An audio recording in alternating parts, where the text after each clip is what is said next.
Okay, so we're here at the Brewdog Brewery in Fraserburgh with Stewart, big Stewart Bowman, the head brewer. Now, we're going to critique, Stuart's going to critique, he's been very kind and agreed he's going to critique some of Big Secue's homebrew. People who've watched the channel before will notice we've got some raisin beer. It was recently reviewed by Cooter and Scooter, the two guys from Arkansas. They seem to like it. They're not very eloquent, however. We've also got some Beardy Wah bitter that my brother Colin, who's holding the camera, helped me to make. Let's see what else. Oh, we've got some Comrade Gory's Utopia, strong beer of the people, 5.9%. Now, this is one of my favourites. It's a lower strength beer for me, 3.6%, and it's Porno Dode IPA. And that's my father-in-law on the front there. And the reason he's called Porno Dode, if you remember from the Homebrew Wednesday video that I uploaded, is because he downloaded 50 Shades of Grey and the one after that and read them both, the dirty bastard, without even realising what they were all about. There we go. That's a good effort. Right, so I think I'll let you choose. Oh, also we've got one cider, but I won't expect you to try that. It's a Knickerdropper Blueberry Cider. So, nice name. Stuart, here's the glasses. Give it back. Quite interested by the. Was this the one you said was with the? That's 3 different kits, and it's had Challenger pellets put into boil. So I boiled up one of the kits I boiled up along with some water. Yeah.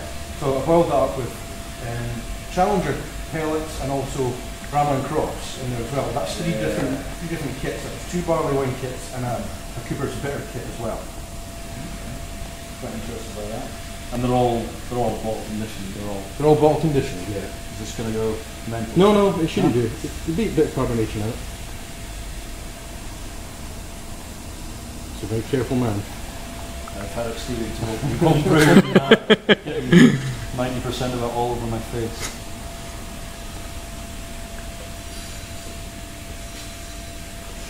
No, definitely very, very fruity.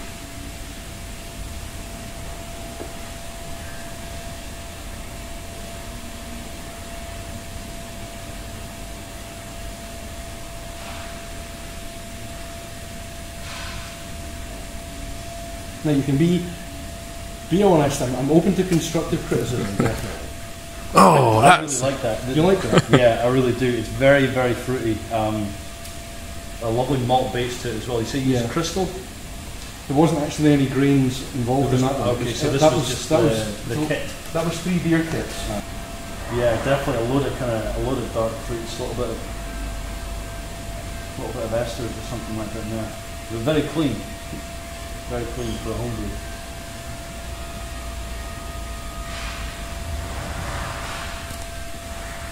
I like that.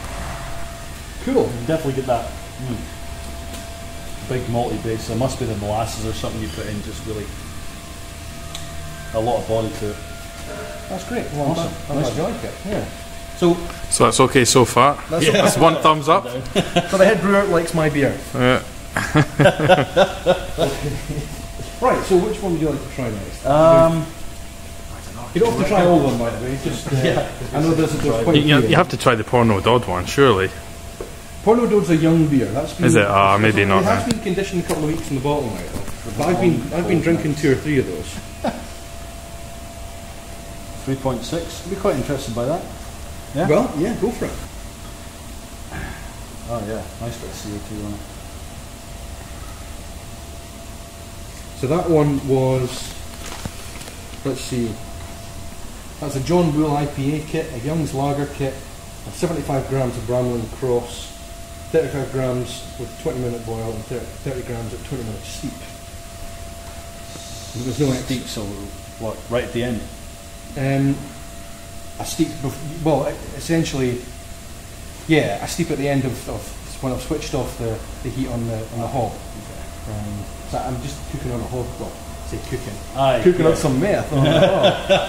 I'm cooking up the wort on the hob, but only in small batches. I don't really have a massive pot to do it, and I don't have an AG set up for a boiler or anything. Yeah. Does it come across as a young beer? I was attempting with that beer to get. It's going to sound stupid, but I was attempting to get some aromas and flavours that would be quite large, and it's it's the first time I've added what for me was a large amount of hops, 75 grams, to one brew. Right, yeah. But I don't think it's worked. It's not worked as far as aroma is concerned. I think the flavour's not bad on it. It's quite a nice beer, but I'm not sure the hop flavours are really there, to be honest. You can definitely get, I think, there's a lot of malty aromas in there, and they might have, I don't know, overshadowed the hops a little bit. But I want to try and brew a beer like Punk IPA, but I'm going to need to shove a shitload more hops into it. But on a home brewing scale, I'm not really sure how much hops we'd be talking about to get that kind of flavour and aroma from a beer. Well, we've got files through there that break down all of our kind of hop additions to grams per litre. Grams per litre. So it'll be very easy to take that down proportionally to what you brew, like 40 litres or 50? 23. Yeah, so it's like a standard, for a home brewing setup anyway, it's just a standard bucket, 23 litre, 5 gallon bucket. Yeah, and are you putting like multiple tins into the one brew to try and get the strength?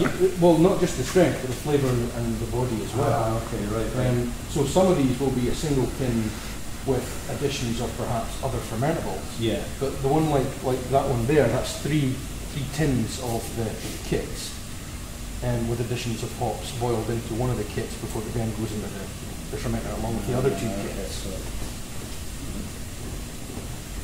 That's a lovely beer. It is definitely a little bit young. Yeah, I would agree, certainly. Needs, we would give that maturation time. You obviously just need to give it time in bottle.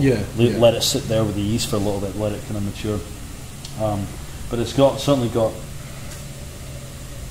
a bucket load of aroma, a lot of malt aroma flavour in there. But it's a really nice mouthfeel. It's a nice balance for a 3.6%. A lot of the lower ABV beers that you get tend to be quite thin on the body. They don't really have much back into them, but that's definitely got quite a big kind of nice backbone. That's what I was going for with the double kit, and I didn't add any other fermentables. Normally, I did an extra strong vintage ale where I basically did 2 kits plus I added a kilo of dextrose as well, which really whacked up the ABV. That was 7.9 that came out at.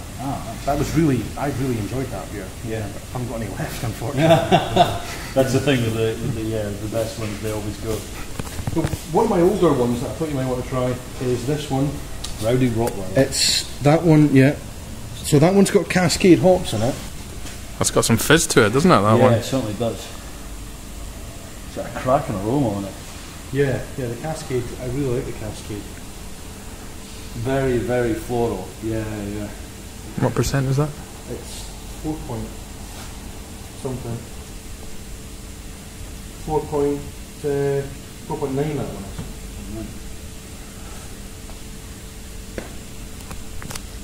You can definitely get that. I don't know if it's the crystal or if it's the dark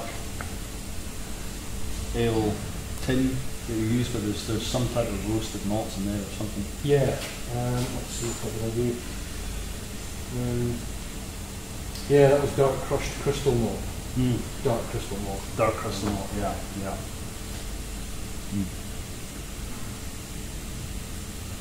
A little bit more bitterness to it than the other ones as well. Yeah. That's a nice beer. I'm glad you like it. Cheers. So that's three thumbs up. 3 thumbs up. Exactly. Cheers. I've only got 2. I'm just checking to see if his nose is getting bigger. Probably still got loads of hops on it. That's what the problem is. Well, thanks very much for having a look at my beer, Stuart. Yeah, not a I problem. really appreciate it. Yeah. Excellent. And sorry everyone about the dodgy camera work. You can blame my brother for that. Okay?